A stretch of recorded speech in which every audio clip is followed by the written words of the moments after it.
Workers on the job installing national network of hundreds of thousands of charging stations along our roads and highways and communities, over 500,000 of them. And by the way, parenthetically, when you build a charging station, it's like back in the day when my grandpa worked for the American Oil Company back in the turn of the, in the 1920 in that area. They went from state to state convincing people. I want to say a few words about the $3.5 trillion reconciliation bill that a number of us are fighting for. And I'd also like to make some brief comments about what Senator Manchin said earlier today. That they allowed them to put 20,000 gallons of gasoline under the ground. They didn't want them around. But guess what happened? Everything builds up around them. They're really showing themselves to do really well. Come on, man. First, let us be clear. Poll after poll, including polls in West Virginia, show that what we are trying to do in this reconciliation bill is enormously popular among the American people. But it's not just the American people who support what we're trying to do. 48 out of 50 members of the Senate Democratic Caucus support the bill, and 210 members, about 96% of the House Democratic Caucus, support the bill. And by the way, the President of the United States supports the bill. And while we're at it, let me tell you who is vigorously opposed to this legislation, and I think it's important that the American people understand that, because this is the corruption of American politics. Pharmaceutical industry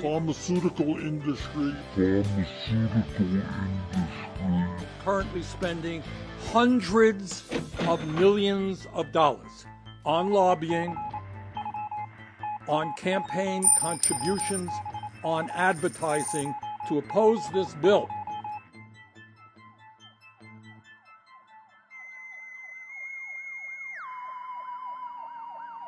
The billionaire class and the large corporations are spending a fortune in opposition to this bill because they love the idea that some of the wealthiest people in this country and the largest corporations in a given year do not pay a nickel in federal income tax. And they're fighting to preserve that absurdity.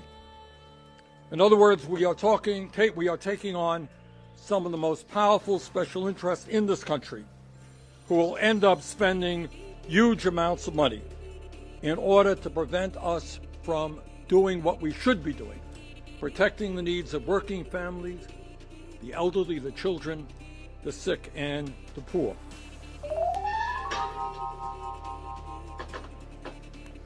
Let's forget the report and just get out of here.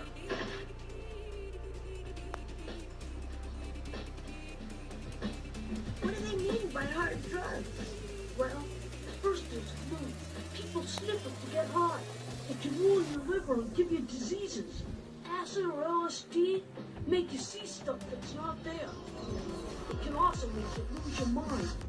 When people shoot heroin, they become so addicted they lose complete control. You can also get hepatitis or even AIDS from sharing needles.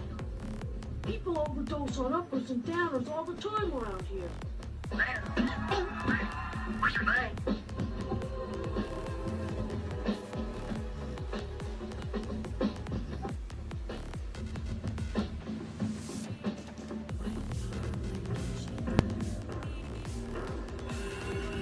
Senator, as I understand it, and I'm not privy to everything here.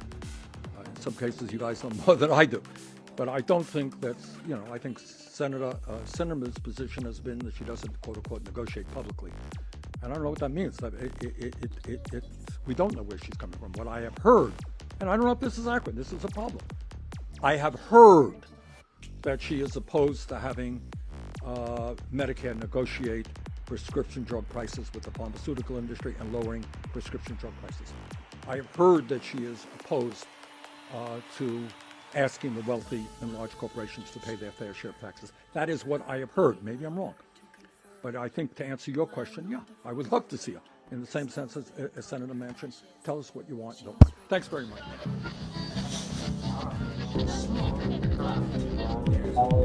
Hey guys, this is Tommy with Tommy Nation Politics. How's everyone doing today? Tommy Nation Politics.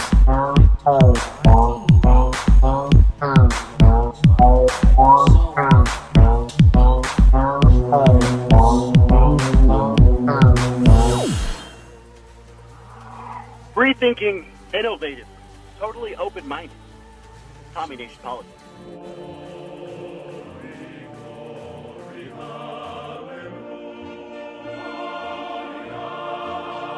Do you solemnly swear to preserve, protect, and uphold the Constitution of the United States of America? Come on, man. That's like saying before you got in this program, you take a test where you're taking cocaine or not. What do you think, huh? We hold these truths to be self-evident. All men and women created by you know the thing. Anyway, the point I want to make is Corn Pop was a bad dude. And he ran a bunch of bad boys. And I did. And back in those days, to show how things have changed, I learned a lot. And I learned that you stack spaghetti sauce at a store and in a supermarket. You control the guy or the woman who brings out the carts on a forklift. And by the way, it's cost a lot of money. It cost about $740 billion over 10 years. Okay. Now. What happened? Do you solemnly swear to preserve, protect, and uphold the Constitution of the United States of America? I do.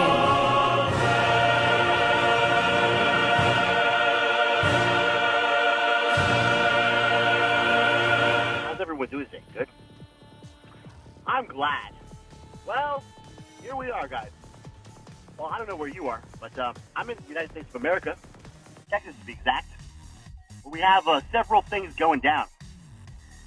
Mainly, we've got crisis after crisis after crisis. Started with the pandemic.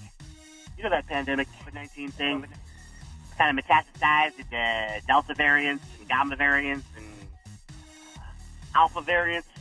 Yeah, shit is old, but not as old as the Democrats and Republicans constantly fucking everything in their wake, guys. So, Biden has a 38% approval rating in a Fox News poll today. At a 55%, and there's a poll in Bloomberg poll, 55% of Americans believe that the Biden administration is incompetent. 55%, guys. That means that over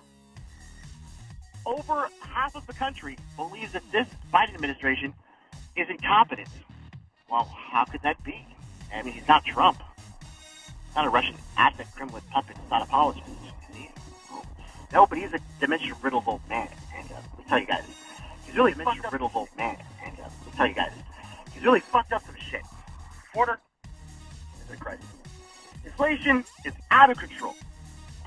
We've got literally 13 dead soldiers in an Afghanistan withdrawal that was supposed to be cake, bro. Trump set the deal up with the Taliban himself.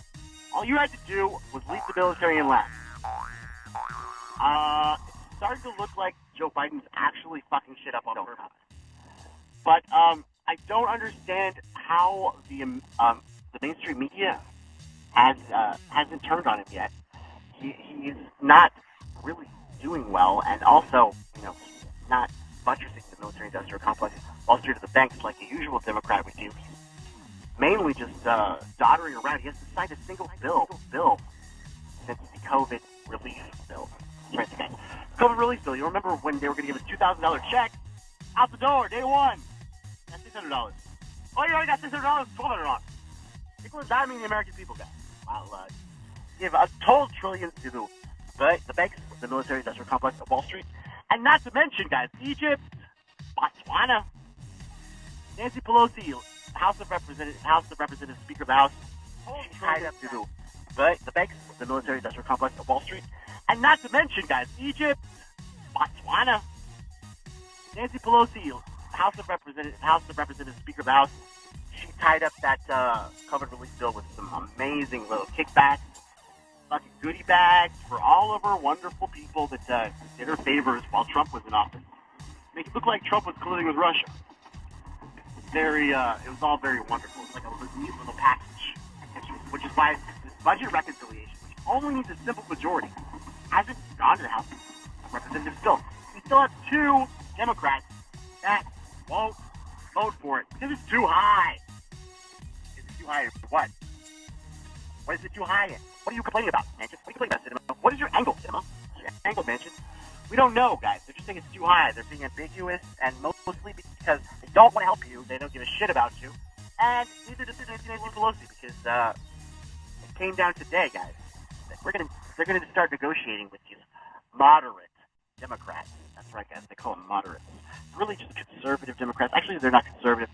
I don't even know what conservative or liberal really is anymore, because I've never seen a conservative or liberal thing happen in my life. George W. Bush bailed out the banks. Not conservative. And fucking Joe Biden wrote a crime bill, not liberal. So these guys are paradoxes of political ideology. Conservative Democrats. Actually, they're not conservative. I don't even know what conservative or liberal really is anymore, because I've never seen a conservative or liberal thing happen in my life. George W. Bush bailed out the banks. Not sure up to date, guys. And fucking Joe Biden wrote a crime bill, not liberal.